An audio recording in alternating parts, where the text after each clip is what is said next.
29. والآن مع تلاوة عطرة للقارئ الشيخ محمد جبريل. بسم الله الرحمن الرحيم. يا صباح الخير، ازيكم عاملين ايه؟ النهارده فيديو جديد، يا رب ان شاء الله يعجبكم كده وينال رضاكم وتتشجعوا كده وتستمتعوا معايا بالفيديو وتستفيدوا منه باذن الله، تاخدوا كده وصفات حلوه وتاخدوا جرعه نشاط وتقوموا كده تخلصوا كل اللي وراكم. وعايزه اقول لكم وحشتوني جدا جدا من اخر فيديو كنا فيه مع بعض. يلا بينا نسمي الله وندخل على فيديو النهارده. وقبل ما تتفرجي كده حطي لي لايك للفيديو واشتراك في القناه لو لسه ما اشتركتيش. ويلا بينا نشوف الفطار القمر ده اللي بقى كل حاجه صنع في المنزل، ما بقيناش نشتري حاجه من بره خالص، بقينا بنعمل كل حاجه الحمد لله في البيت. وهنا كنت عامله بقى الفطار وكنت عامله القهوه، دي معجنات من اللي احنا كنا عاملينها مع بعض. ودي بنتي تاليا كالعاده بتفسد الاجواء، يعني كنت عامله الفطار وكنت حاطه الصينيه كده وبصورها، وهي بقى هتتجنن على الغطا والدبدوب دول. فكل شويه تاخد الغطا اقولها استني هصوره وهديهولك، عماله تخطفه يعني. فبصوا عماله تقرب اقول لها استني مشكله بنتي دي. بس كده فطرنا بقى وخلصنا وقمت بقى علشان كان عندي دورة غسيل كده، كنت لما الملايات بتاعت السراير كلها، فما بحب المها بتهيص لي الدنيا كده في سبت الغسيل، فمش بحب احطها، بحب اغسلها على طول. فرحت وانا بغير كده الملايات رحت شايله رحت مشغله الغساله تملى، بحب قوي اشغل الغساله تملى وبعد كده احط المسحوق، وبعد كده احط بقى الملايات كده زي ما انتوا شايفين. بيكون المسحوق داب سواء بودر او جل، بيكون داب كده كويس في الميه. ولما باجي احط بقى المسحوق بتاعي بلاقيه الغسيل قصدي بلاقيه مظبوط يعني.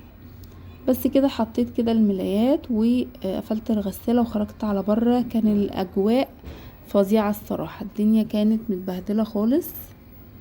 فكنت عايزة بقى اشيل الحفظة ديت واغسلها، وشلت الكفر بتاع الانتريه ده شلته برضو وحطيته في الغسالة برضو من بالليل.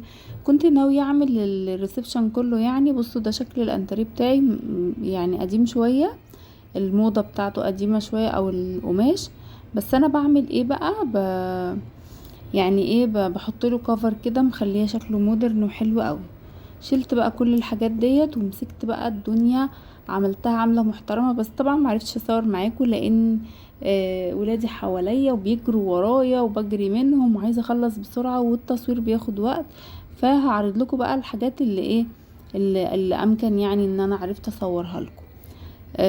بس كده دخلت بقى على المطبخ، كنت عايزة اعمل شوية قرص لان ما عنديش اي حاجة. دي كانت اخر حاجات المعجنات اللي انا كنت عاملاها معاكم من ساعة ايام المدارس يعني او المدارس، فما كانش عندي حاجة. والولاد بيحبوا ياكلوا بالليل بقى ايه، اي قرصة طرية اي حاجة طرية بالليل. بس كده كان عندي هنا نص كيلو دقيق. عملت ايه بقى؟ نص كيلو دقيق، نص كوباية سمنة، معلقة كبيرة من الخميرة الفورية، 3 معالق سكر مثلا، نقول 3 معالق او معلقتين، علشان القرصة بتاعتك تطلع طعمها حلو يعني مسكرة سنة كده اللي هو ايه فيها سنة تسكيرة، هتبقى حلوة قوي. بقلب كده الاول السمنة مع الدقيق عشان اغلفهم كده يبقوا زي الرملة، ببسهم كده زي ما بيقولوا يبقوا زي الرملة كده مع بعض بالشكل ده كده. وفي اي تكتلات سمنة ولا دقيق بفكها. وبعد كده هبتدي ان انا كنت عاملة ايه بقى، مدوبة معلقتين او 3 سكر زي ما قلتلكوا في معلقة خميرة كبيرة فورية، دوبتهم في كوباية مية دافية مش سخنة، دافية مش سخنة.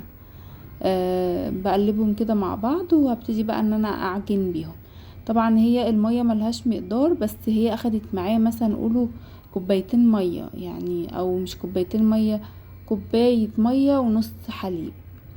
انا حطيت هنا كان عندي قشطة، فدوبت على القشطة كده شوية مية ورحت ايه عجنة بيها. قلت احسن معجن ايه بمية بس يعني. بس كده ببتدي بقى الم العجينة كده زي ما انتوا شايفين، والقرص بقى والباتيه والحاجات اللي في البيت دي، يعني مش قادره اقول لكم مخزون استراتيجي حلو قوي. اي عيل جعان لو انتي مش فاضيه، او ايام المدارس ولسه ما عملتيش الغدا، جم من المدرسه جعانين، اتزنقتي في اللانش بوكس الصبح ومعرفتيش تحضري حاجه او ما عندكيش فينو، تقدري تطلعي بقى من الفريزر اي معجنات انتي عاملاها او قرص مثلا، وتروحي ايه حطاهم في اللانش بوكس على طول. بس كده عجنتها كويس جدا جدا جدا لحد ما حسيت ان هي مرنة كده وحلوة، وابتدي ان انا اغطيها وهرجع لها مثلا بعد ساعة. كانت خمرت، وانا كنتش عايزاها تخمر قوي قوي عشان ما يعني لما عقبال ما تقعد في الصينية والكلام ده، مش عارفة، حسيت ان هي يعني ايه هتخمر قوي.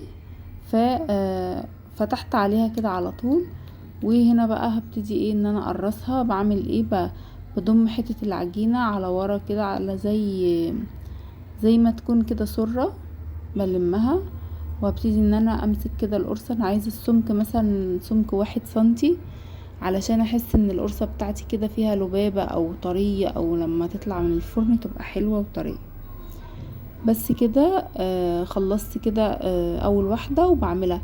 انتوا بقى الحجم اللي انتوا تحبوه عايزين تعملوها، لما صلى على النبي، عايزين تعملوها كبيرة هتعملوا مثلا القرصة كبيرة، قرصة كبيرة. عايزين تعملوها وسط، ماشي. عايزين تعملوها صغيرة قوي كده زي ما انا بعملها، اللي هي زي بيسموها قشطة الافران. سهلة جدا جدا، من اسهل ما يكون، وما بتحتاجش مقادير. مش محتاجة بقى 7 كيلو سمنة ولا حاجة، لا، هي نص كوباية من السمنة، ممكن سمنة على زيت، بتبقى حلوة قوي وطرية وهشة وتحفة. زي ما انتوا شايفين كده بطبق كده بقى ايه،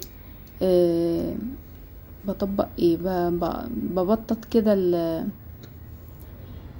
القرص بتاعتي بالشكل ده كده. وهبتدي ان انا ايه اعمل كل الكمية. انا عندي الصينية دي كبيرة شوية، فهتشيل معايا عدد. طبعا انا مش عايزة حاجة تلزق في بعضها، بس انا ايه اختصارا للوقت والمجهود وقلبان اللي حواليا وانا بعمل الحاجة، بيخليني عايزة اختصر واعمل بسرعة وانزل لكم الفكرة اللي فعلا تفيدكم، فعلا يعني تنفعكم جدا. ام عجوة دي بقى عايزة اقول لكم ان هي من احلى ما يكون. انا ما باكلش العجوة بصراحة، ولا انا ولا بنتي يعني، فعشان كده انا عاملة سادة وبعجوة. انا عاملاها لزوجي والاختي، يعني بتحب ام عجوة برضو، فام عجوة دي بتبقى حلوة قوي. وانا كمان كنت عاملة ايه مسهلة برضو على نفسي. كان عندي عجوة، مسكتها فصصتها وقلبتها في السمنة، حطيت عليها سمسم، حطيتها في علبة وسبتها في التلاجة. قلت ايه، حبيت اعمل قرص، حبيت اعمل اللي هو المنين الصغير ده، حبيت اعمل اي حاجة بالعجوة تبقى جاهزة. وكمان لو اي حد عايز ياكل منها كده سندوتش بتبقى حلوة قوي.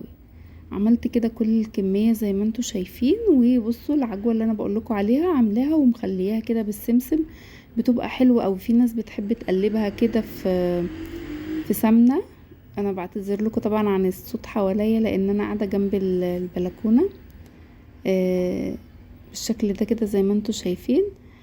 بحط كده ايه بحط كده حتة العجوة، وهعمل بقى ايه اخر صينية يعتبر.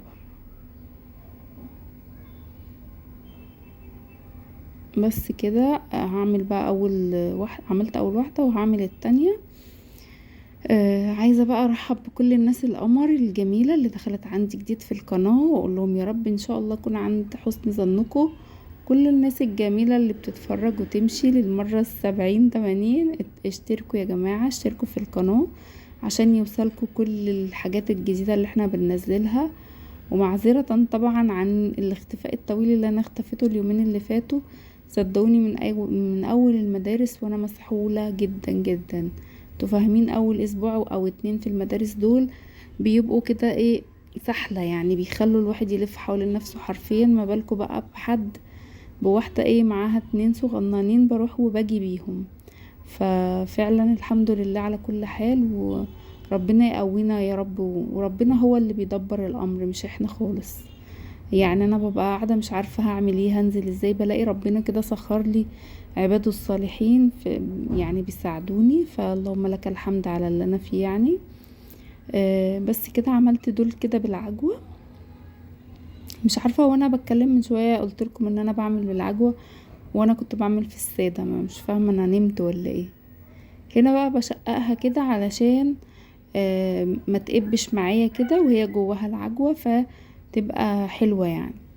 بصوا بقى اما دخلت الفرن وطلعت يا جماله، طلعت تحفة، طرية وهشة وعالية وجميلة. انا عايزاكوا، انا طبعا نسيت اقولكوا ان انتوا بعد ما هتقرصوها وتحطوها كده هتسيبوها تخمر مثلا ربع ساعة كمان، وتكونوا مشغلين الفرن تدخلوه يعني الفرن ساخن مسبقا، تدخلوا القرص بتاعتكو على الفرن سخن، ما تكونش الفرن كمان هادي، لان الفرن لو هادي بينشف الحاجة. طبعا في ناس ممكن تقولي انا بعملها وبتطلع معايا ناشفة، او انا عملتها وما طلعتش زي بتاعت بره ناشفة، انا عملتها وطلعت ناشفة يعني مطلعتش طرية. الناشفة الحاجتين بتسوي على درجة حرارة واطية خالص، او درجة الحرارة مش مظبوطة، يا اما انتي مرققة القرصة قوي، القرصة مش هتطلع معاكي طرية ولا فيها لبابة ولا فيها حاجة. فانا عايزة القرصة بتاعتي تكون ليها سمك، ما رققش قوي وانا ببطط، وفي نفس الوقت عشان صوابعي ما تعلمش فيها خالص. انا هنا فضيتها كده في الباسكت كده اللي هو بتاع العيش دوت اللي هو زي صينية كده او باسكت خوص بتاع العيش وبتاع المعجنات. بصوا الشكل القمر.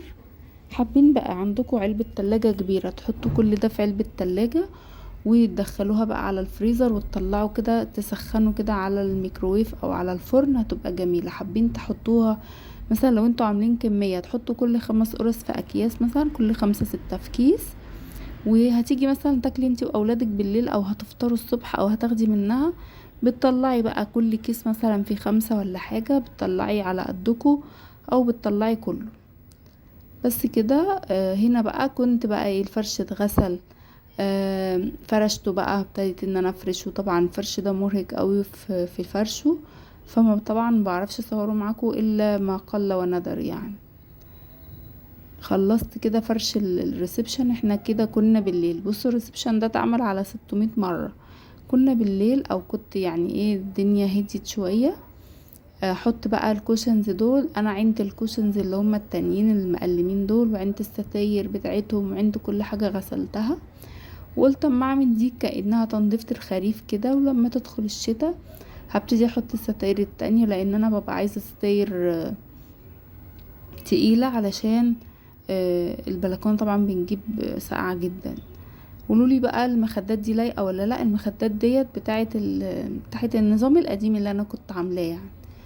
ابتديت بقى ان انا احطها. انا فرشت معاكم بس ايه، فرشت لوحدي الكفر، عشان الكفر بيحتاج ان انا اوطي واطلع وانزل والكلام ده، فطبعا ما بعرفش يعني مش هينفع اصور كده قدام الكاميرا يعني.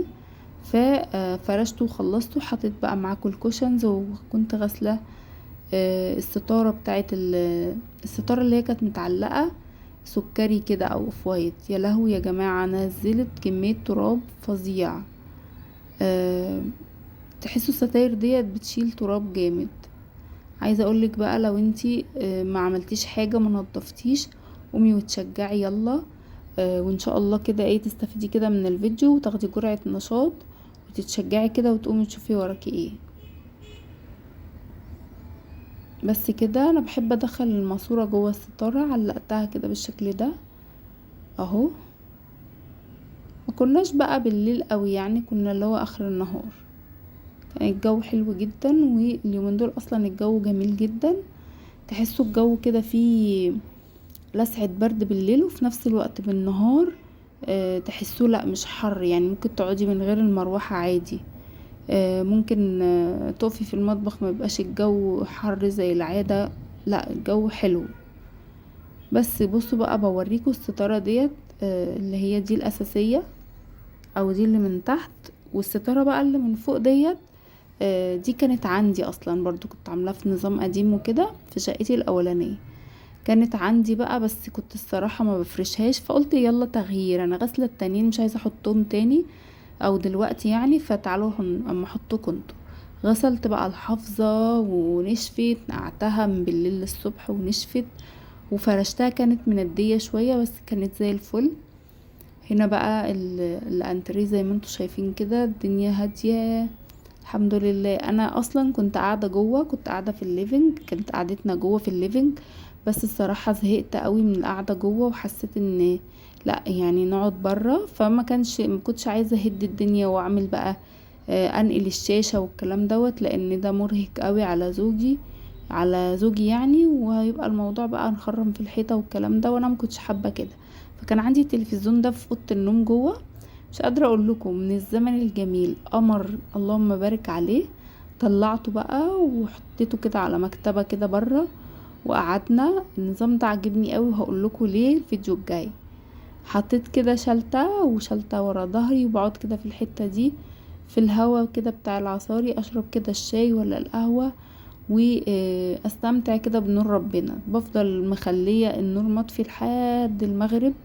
بصراحة نور ربنا كله طاقة وكله نشاط كده. بتبصي كده على البلكونة وتبصي على الهوا اللي داخل منها، بيبقى الواحد واخد كده جرعة نشاط حلوة. بس كده هنا بقى ايه، قلت اما ابخر كده. دي مبخرة صغيرة كده كنت واخداها من عند ماما، حطيت كده فيها البخور وهي بتتقفل وتتفتح، امورة قوي.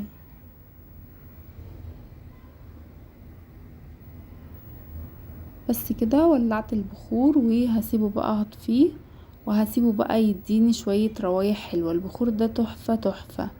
العلبة اللي هي على شكل مبخرة دي يا جماعة، كل الناس ايه جربتها يعني.